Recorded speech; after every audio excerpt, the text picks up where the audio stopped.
Bab 2271 Perang Besar 1. Milei datang langsung ke Sekte Penegakan Hukum. Bagi dia, tempat paling berbahaya adalah tempat teraman. Dia menyelinap masuk ke Sekte Penegakan Hukum secara diam-diam. Sekte Penegakan Hukum saat ini, para master teratas sudah pergi. Di seluruh sekte, alam tiada jalan satu pun tidak ada. Dia juga tidak membunuh orang-orang Sekte Penegakan Hukum. Tidak ada artinya membunuh orang-orang kecil ini. Sebaliknya, malah akan mengekspos dirinya. Sekarang bagi dia, sedikit waktu pun sangat berharga. Dalam kegelapan, Milei melihat sekeliling. Pada akhirnya, dia sampai di sebuah bangunan kecil. Bangunan kecil ini cukup terpencil, dan sudah lama ditinggalkan. Sarang laba-laba ada di mana-mana. Milei datang ke lantai atas. Dia melihat sekeliling, ada beberapa buku kuno berjamur di sekitarnya. Semuanya adalah buku yang nilainya kecil. Milei duduk bersila di tanah, lalu memasuki menara kecil. Matanya tertutup perlahan. Pelatihan. Amer memberinya warisan. Seperti yang dikatakan Amer, dengan bantuan warisan ini, dia memang bisa menghemat banyak waktu dalam kultivasi. Sejauh menyangkut alam tiada hati, dalam warisan itu, Amer telah menjelaskan tingkatan alam ini dengan sangat rinci, bahkan termasuk pengalaman kultivasi dia sebelumnya. Ini sangat membantu Milei. Milei mulai bergegas mencapai alam tiada hati. Kekurangan terbesarnya sekarang adalah tingkatan alam yang terlalu rendah. Begitu tingkatan alam meningkat, bukan tidak mungkin dia bisa membunuh alam tiada jalan. Dan begitulah, waktu berlalu sedikit demi sedikit. Di luar Sekte Penegakan Hukum, pembunuh yang bersembunyi di kegelapan sedikit dilema saat ini. Dia ingin menyerang, tapi dia sedikit takut pada Milei. Karena Milei sepertinya bisa mengetahui posisinya. Dan begitu dia berhadapan langsung, dia tidak mungkin bisa membunuh Milei. Dalam pertarungan secara berhadapan, kekuatannya sangat berkurang. Yang paling penting adalah dia tidak berani mendekati Milei sekarang. Dia saat ini benar-benar menyerah membunuh Milei, karena dia tahu bahwa dia tidak bisa. Apa yang harus dia lakukan sekarang adalah mengikuti Milei dan mengetahui keberadaan Milei kapan saja. Teknik penyembunyian Milei juga agak istimewa. Jika tidak mengikutinya dari waktu ke waktu, mudah kehilangannya. Hanya saja yang membuat dia tidak mengerti adalah untuk apa orang ini datang ke Sekte Penegakan Hukum. Di dalam menara kecil, alam tiada hati. Sebenarnya, poin sederhananya adalah hatiku merasa bebas. Sama dengan filosofi Tao pedangnya, tentu saja terlihat sangat sederhana mengatakannya, tetapi masih sulit untuk benar-benar mencapai tingkatan alam ini. Saat hati terikat, sulit untuk merasa bebas. Dan yang ingin dia lakukan adalah menjaga hatinya bebas dari segala kendala. Proses ini sulit dan juga membutuhkan sumber daya yang tak terhitung jumlahnya untuk mendukung. Sebelumnya, saat dia mencapai alam mengetahui nasib, dia merasa konsumsinya terlalu banyak, tetapi dibandingkan dengan yang sekarang, dia merasa benar-benar tidak ada apa-apanya. Karena dia sekarang melahap setidaknya 1 juta kristal suci setiap hari. Jika tidak memperoleh sumber daya dari Raja Gunung Salju dan Tetua Gu mereka, dia tidak akan bisa mencapai alam tiada hati. Selain dirinya, dia juga memberi warisan Amer kepada Wanda dan membiarkan Wanda bergegas mencapai alam tiada hati bersamanya. Dia hanya ingin menumbuhkan Super Master. Ini muridnya, dia harus peduli. Dan begitulah, 10 tahun telah berlalu. Milei yang duduk bersila di tanah semakin kuat. Di luar, pembunuh berbaju hitam yang bersembunyi di kegelapan tiba-tiba berbalik. Di depannya entah kapan muncul seorang berjubah hitam di depannya. Orang berbaju hitam memberi hormat sedikit kepada orang berjubah hitam, ketua paviliun. Orang berjubah hitam di depannya adalah Ketua Paviliun Hidden Kill. Ketua Paviliun melirik Sekte Penegakan Hukum di kejauhan dan berkata dengan suara serak, "Di dalam." Orang berbaju hitam mengangguk, "Di dalam." Saat berbicara, dia ragu-ragu sejenak, lalu berkata, "Orang ini agak aneh, dia sepertinya bisa melihatku." Ketua Paviliun terdiam sejenak, dan berkata, "Serahkan masalah ini padaku, kamu mundur. Ingat, jangan biarkan orang luar mengetahui keberadaannya selain aku." Orang berbaju hitam memberi hormat sedikit, lalu diam-diam menghilang dari arena. Ketua Paviliun melihat ke loteng yang jauh, setelah hening sejenak, dia diam-diam menghilang. Dia juga tidak melakukan apapun pada Miley. Di sisi lain, di suatu tempat di awan, ekspresi Edwin dan Jongsu sangat jelek. Karena mereka mencari sepanjang siang dan malam, tetapi tidak menemukan berita tentang Miley, orang ini sepertinya telah menguap dari dunia. Saat ini, Jongsu tiba-tiba berkata, "Apa ada berita dari Paviliun Hidden Kill?" Edwin menggelengkan kepalanya, "Tidak ada." Mendengar ini, Jongsu sedikit mengernyit, bahkan mereka pun tidak dapat menemukannya. Edwin terdiam. Jongsu memandang Edwin, "Tapi apa ada masalah?" Edwin berkata dengan suara rendah, "Menurutmu, apakah Paviliun Hidden Kill akan membunuh Miley dan Violetta secara diam-diam, lalu merebut warisannya?" Mendengar ini, wajah Jongsu tiba-tiba menjadi jelek. Ini bukan tidak mungkin.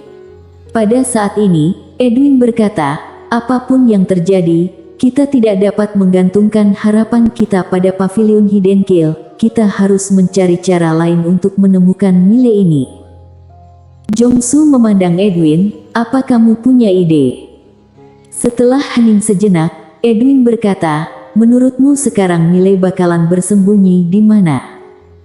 Jongsu sedikit mengernyit, "Apa maksudmu?" Edwin berkata dengan lembut, "Jika aku adalah Miley, maka bagiku sekarang, tempat paling berbahaya mungkin adalah yang paling aman." Mendengar ini, pupil mata Jongsu tiba-tiba menyusut, kembali ke dunia awan.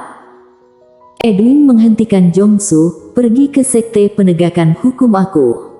Bersambung.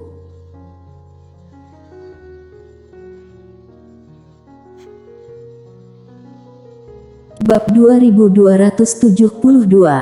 Perang Besar 2. Jongsu bingung, "Kenapa?" Edwin mencibir, "Karena Sekte Penegakan Hukum aku sangat membencinya." Saat berbicara, dia melambaikan tangannya, "Ayo pergi." Suara itu jatuh, dia menghilang di tempat bersama Master Sekte Penegakan Hukum lainnya. Setelah Edwin dan yang lainnya pergi, Raja Gunung Tengah muncul di arena. Dia melihat ke arah mana Edwin dan yang lainnya pergi di kejauhan dan mengerutkan kening dalam-dalam. Setelah beberapa saat, Raja Gunung Tengah berkata, "Biarkan pengawal kritis Tao dan pasukan terlarang pergi ke Sekte Penegakan Hukum secepat mungkin." Setelah berbicara, dia menghilang di tempat. Sekte Penegakan Hukum. Miley yang sedang berlatih tiba-tiba membuka matanya dan dia hendak berdiri. Pada saat ini, suara Raja Gunung Tengah terdengar di kepala Miley, "Tuan Muda Ye, kamu bisa dengan tenang menerobos. Aku akan membantumu menghadang Sekte Penegak Hukum dan dunia awan. Tapi hanya bisa setengah jam. Setengah jam di dunia luar." Miley berkata dengan suara dalam, "Terima kasih, senior." Raja Gunung Tengah tertawa dan berkata, "Kamu terlalu sopan." Miley tidak punya waktu untuk memikirkan kenapa Raja Gunung Tengah ini membantunya, karena dia sekarang berada di saat kritis untuk mencapai alam tiada hati. Dia butuh sedikit waktu. Di dalam Sekte Penegakan Hukum, Edwin melihat sekeliling. Saat berikutnya, matanya tertuju pada salah satu loteng. "Aku menemukannya." Suara itu jatuh, dia merentangkan tangan kanannya dan kemudian membanting ke arah loteng. Kekuatan yang kuat menyapu dari langit. Tepat saat hendak mengenai loteng, seorang pria paruh baya tiba-tiba menghadang di depan loteng dan pria paruh baya itu meninju. Boom! Seluruh ruang waktu langsung tertekan. Melihat pria paruh baya ini, ekspresi Edwin dan Jongsu menjadi jelek. Pria paruh baya ini tidak lain adalah Raja Gunung Tengah dari negara Kritis Tao. Edwin menatap Raja Gunung Tengah. Raja Gunung Tengah, kami dan negara Kritis Tao selalu hidup dengan damai. Apa maksudmu ini? Raja Gunung Tengah tertawa dan berkata, Ketua Sekte Xiao, aku akan melindungi Tuan Muda Ye. Edwin menatap Raja Gunung Tengah. Setelah beberapa saat, dia tertawa, aku mengerti. Raja Gunung Tengah memilih jalan yang berbeda dengan kami, tetapi semua orang memiliki tujuan yang sama. Raja Gunung Tengah tertawa, ya. Edwin menoleh melihat Jongsu, aku akan menahannya. Jongsu mengangguk, ya. Edwin menatap Raja Gunung Tengah dan hendak bergerak. Pada saat ini, Raja Gunung Tengah tiba-tiba berkata, Ketua Sekte Xiao, dengarkan aku beberapa kata. Edwin tanpa ekspresi di wajahnya. Raja Gunung Tengah mau ngomong apa? Raja Gunung Tengah tertawa dan berkata, Ketua Sekte Xiao, apa kamu tidak takut penguasa gunung yang memanggil leluhur? Edwin tanpa ekspresi, aku yakin dia tidak bisa memanggil leluhur. Raja Gunung Tengah ingin mengatakan sesuatu, tetapi Edwin tiba-tiba menepuk telapak tangannya dan kekuatan yang kuat menyapu dari langit. Raja Gunung Tengah menyipitkan matanya sedikit, saat berikutnya, dia langsung menghilang di tempat. Boom! Di atas Sekte Penegakan Hukum, kekuatan yang kuat tiba-tiba menyebar. Saat berikutnya, baik Raja Gunung Tengah maupun Edwin memasuki ruang waktu lain. Keduanya tidak berani menghancurkan ruang waktu ini. Ini adalah aturan hukum yang ditinggalkan oleh Prada, bukan lelucon. Setelah Raja Gunung Tengah dan Edwin memasuki ruang waktu lainnya, Jongsu melihat ke loteng. Saat berikutnya, dia langsung bergegas menuju loteng dan saat dia datang ke loteng, pupil matanya tiba-tiba menyusut, dia berbalik dengan tiba-tiba. Puff! Jongsu mundur ribuan kaki jauhnya, tetapi salah satu lengannya menetap di tempat selamanya. Setelah Jongsu berhenti, dia melihat lengannya, tapi di sana tidak ada orang sama sekali. Wajah Jongsu menjadi sangat jelek. Ketua Paviliun Hidenko, aku tidak pernah menyangka kamu akan berbalik melawanku. Tidak ada respon. Wajah Jongsu menjadi ganas, bunuh. Suara jatuh, Master Sekte Penegakan Hukum dan Dunia Awan bergegas menuju loteng di bawah. Dan pada saat ini, belasan bayangan hitam tiba-tiba muncul di sekitar pembunuh. Selain itu, 30-an master yang mengenakan baju besi emas muncul di loteng. Pengawal Kritis Tao. Pria paruh baya yang memimpin memandangi master yang bergegas turun tanpa ekspresi, bunuh. Suara itu jatuh, master di belakangnya semua bergegas keluar. Perang besar dimulai. Masih banyak master dunia awan dan sekte penegakan hukum, tapi mau tidak mau mereka membunuh Paviliun Hidenkil dan negara Kritis Tao untuk sementara waktu. Pada saat ini, Jongsu tiba-tiba melihat ke ruang waktu yang jauh. Ketua Sekte Xiao, keluarkan formasi. Keluarkan formasi. Mendengar ini, Raja Gunung Tengah yang berperang melawan Edwin mengerutkan kening, merasa sedikit gelisah di hatinya. Tempat ini adalah tempat sekte penegakan hukum. Pada saat ini, Edwin tiba-tiba berkata, aktifkan formasi besar. Suara jatuh, di seluruh sekte penegakan hukum, formasi besar tiba-tiba diaktifkan. Kekuatan kuat yang tak terhitung jumlahnya meledak ke arah negara Kritis Tao di arena. Ekspresi para master itu berubah sesaat. Mereka sudah lemah. sekarang dengan formasi besar ini, bagaimana mereka bisa melawan? Pada saat itu, 3 master alam tiada jalan sekte penegakan hukum tiba-tiba bergegas ke loteng. Sasaran mereka ternyata adalah Mile dan Violetta. Lebih tepatnya adalah Violetta. Setelah Violetta mencapai alam tiada, mereka bisa langsung menyeka leher mereka sendiri. Alam tiada.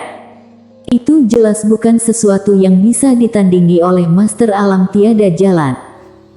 Bersambung.